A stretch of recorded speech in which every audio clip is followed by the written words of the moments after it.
नमस्कार, मैं Subodh Pandey Hindi educational channel में मैं आपका स्वागत करता हूं।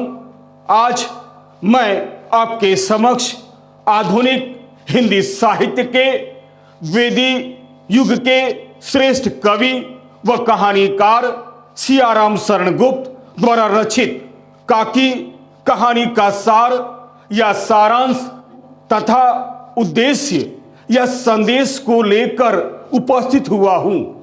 एक वीडियो के रूप में मैंने काकी कहानी को दो भागों में बांटा है। प्रथम भाग में मैं काकी कहानी का मूल भाव या सार या सारांश या कथानक को प्रस्तुत करना चाहता हूं, जबकि दूसरे भाग में मैं इस कहानी का उद्देश्य या संदेश तथा शीर्षक या नामकरण की सार्थकता को आपके समक्ष प्रस्तुत करना चाहता हूं। हिंदी के महान कवि व कहानीकार श्री सियाराम शरण गुप्त जी का सामान्य परिचय उनके द्वारा रचित एक फूल की चाह शीर्षक कविता पर वीडियो बनाते वक्त मैं दे चुका हूं, अतः आप उनका सामान्य परिचय वहीं से प्राप्त कर लें। तो आइए अब मैं आपके समक्ष पार्ट 1 वीडियो के रूप में श्री सियाराम शरण गुप्त द्वारा रचित काकी कहानी का मूल भाव या सार या सारांश या कथानक को प्रस्तुत करता हूं। इसे आप ध्यान देकर सुनिएगा। सियाराम शरण गुप्त द्वारा रचित काकी कहानी का मूल भाव या सार या सारांश। काकी श्री सियाराम शरण गुप्त द्वारा लिखित एक बड़ी ही सुंदर कहानी है। यह एक मनोवैज्ञानिक कहानी है। इस कहानी में बाल मनोविज्ञान का बड़ा ही सुंदर चित्रण वर्णन हुआ है। इस कहानी के माध्यम से कहानीकार ने एक अबोध बालक के द्वारा मात्र वियोग की पीड़ा को बड़े सुंदर ढंग से उजागर किया है। श्यामू एक छोटा तथा भोला भाला अबोध बालक है। उसकी मां का नाम उमा तथा पिता का नाम विशेश्वर है, परंतु वह अपनी मां को काकी तथा अपने पिता को काका कहकर पुकारता है। संभवतः वह अपने घर में किसी बड़े को अवश्य ही उसकी मां को काकी और उसके पिता को काका कहते सुना होगा। इसीलिए वह अपनी मां को काकी तथा अपने पिता को काका कहता है। कारण छोटे छोटे बच्चे वही करते हैं या वही कहते हैं जो उनके बड़े करते हैं या कहते हैं। बच्चे हमेशा बड़े की ही नकल करते हैं। एक दिन की बात है। एक दिन जब श्यामू प्रातःकाल उठा तो देखा कि घर में रोना पीटना चल रहा है तथा बहुत से लोग एकत्रित हुए हैं। उसकी काकी यानी उसकी मां उमा जमीन पर नीचे से ऊपर तक एक कपड़ा ओढ़े कंबल पर सोई हुई है। घर के और कुछ बाहर के भी लोग उसे घेर कर बड़े ही करुण स्वर में विलाप कर रहे हैं। यह सब देखकर श्यामू हैरान हो जाता है कि आखिर क्या हुआ है। कुछ देर के बाद 4 आदमी उसे उठाकर शमशान की ओर ले चले तो श्यामू ने विरोध प्रकट किया कि सोती हुई काकी को तुम लोग कहां और क्यों लिए जा रहे हो? उसे सोने दो, मैं उसे नहीं ले जाने दूंगा। उसे परेशान मत किया करो। किंतु उसे पकड़कर हटा दिया गया और एक दासी ने उसे बड़ी मुश्किल से संभाला।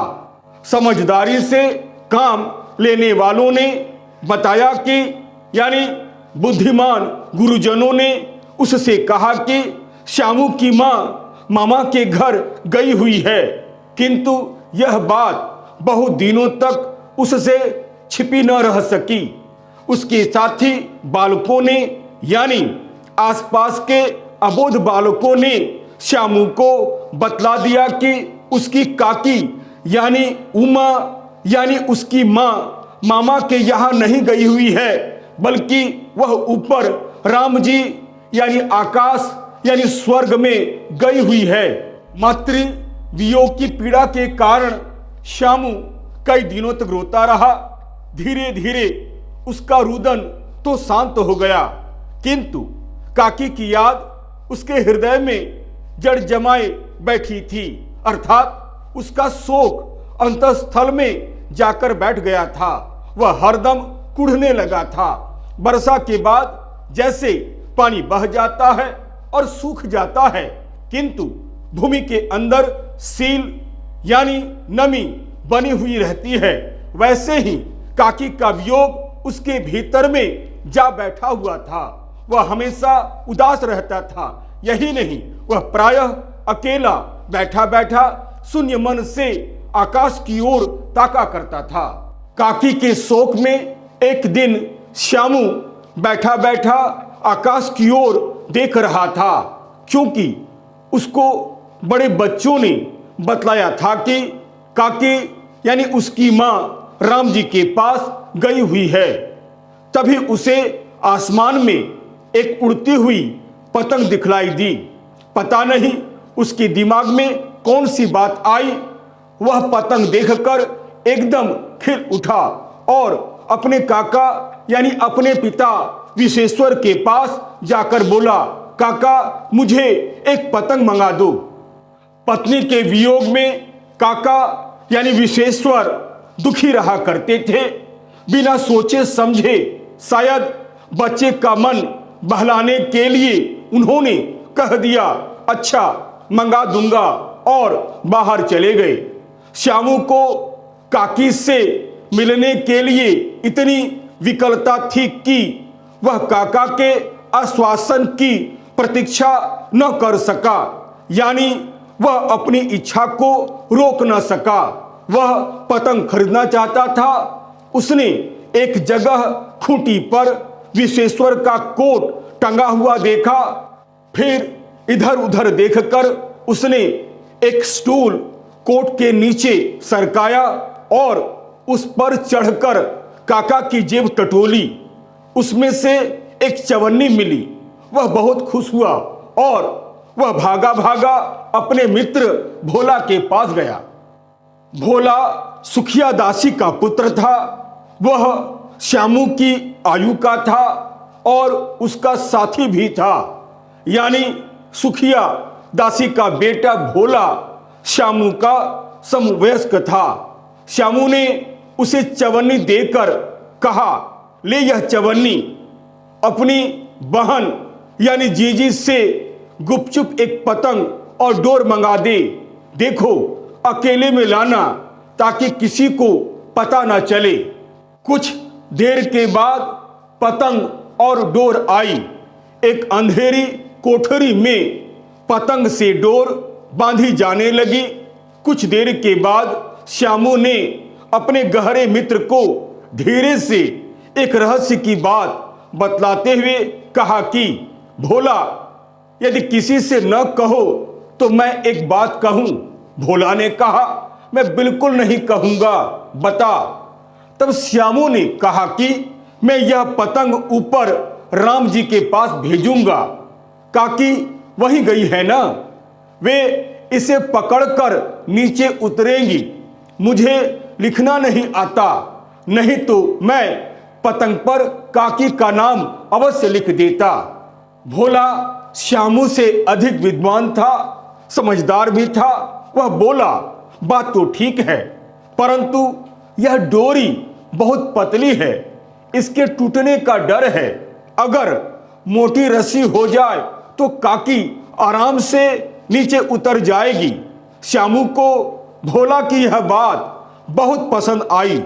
बात लाख रुपये की सुझाई गई थी, किंतु समस्या यह थी कि रस्सी के लिए आखिर पैसे कौन देगा, पैसे का इंतजाम कैसे होगा, पैसे का इंतजाम कैसे किया जाए। घर वाले तो देंगे नहीं। घर वाले तो ऐसे निर्दयी थे कि काकी को आग में डाल आए हैं। उनमें तो दया माया नाम की कोई चीज ही नहीं है।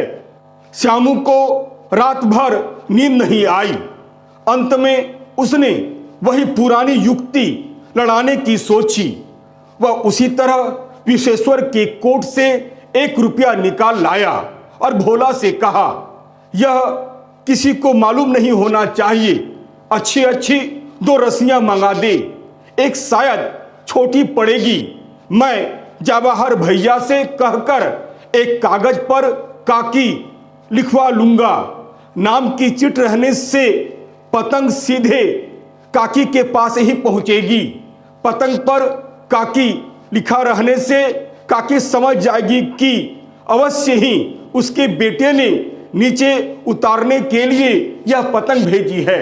श्यामू ने पतंग पर काकी नाम लिखने का विचार अवश्य ही किसी पोस्टमैन या डाकिया को देखकर किया है।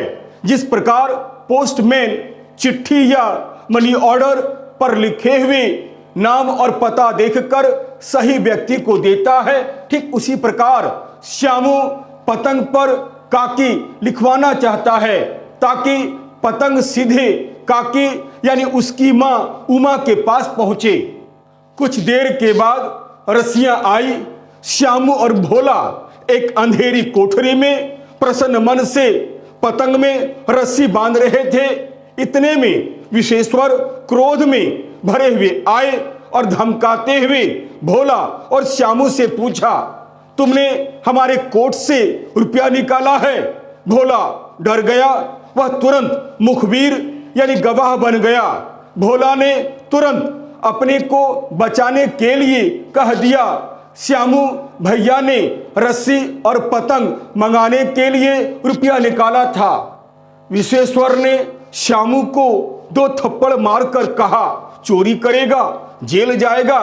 आज तुझे अच्छी तरह समझाता हूं। फिर कान पकड़े, फिर पतंग फाड़ डाली। जब रस्सी देखी तो उन्होंने पूछा, ये किसने मंगाई है? भोला झट से बोला, श्यामू ने मंगाई है। कहता था, पतंग ऊपर उड़ाकर काकी को राम जी के घर से नीचे उतारेंगे। यह सब सुनकर तथा देखकर विश्वेश्वर के हृदय पर गहरी चोट पड़ी। अपने किए पर पछताने लगा।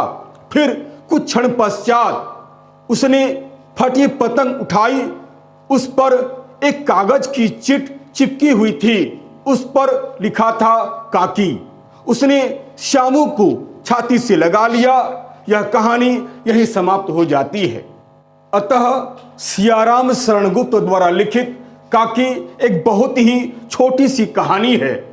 इस कहानी में बाल मनोविज्ञान का बड़ा ही सुंदर चित्रण वर्णन हुआ है। इस कहानी के माध्यम से कहानीकार ने एक अबोध बालक के द्वारा मातृ वियोग की पीड़ा को बड़े सुंदर ढंग से उजागर किया है। इस कहानी के माध्यम से कहानीकार ने यही बतलाने का प्रयास किया है कि किसी काम की संभवता या असंभवता को बच्चे अपनी सहज बुद्धि से नापते हैं। बड़े आदमियों को उन्हें अपने स्तर यानी स्टैंडर्ड से तोलकर व्यवहार नहीं करना चाहिए। यही शिक्षा देना इस कहानी का प्रमुख उद्देश्य है। यदि आपको यह वीडियो अच्छा लगता है तो इसे लाइक अवश्य करें। अपने सगे संबंधियों को भी इसे शेयर करना बिल्कुल नहीं भूलें। और हाँ, चलते चलते मेरे इस चैनल को, मेरे इस वीडियो को अवश्य सब्सक्राइब करें। याद रखिएगा, मेरा यह चैनल एक प्रकार से एक एजुकेशनल चैनल है। मैंने इस चैनल का निर्माण विद्यार्थियों के हित को ध्यान में रखकर ही किया है। अतएव लाइक, शेयर और सब्सक्राइब करना आप बिल्कुल नहीं भूलें। और हाँ, यदि इस वीडियो में, मेरे चैनल में अगर आपको कहीं भी किसी प्रकार की कोई त्रुटि या कोई कमी नजर आती है तो सप्रमाण अवश्य कमेंट्स करें ताकि मैं उन गलतियों का सुधार कर सकूं और आपके समक्ष एक बहुत ही सुंदर छात्रोपयोगी वीडियो बनाकर प्रस्तुत कर सकूं ताकि आप अधिक से अधिक उसका लाभ उठा सकें। तब तक के लिए नमस्कार, धन्यवाद।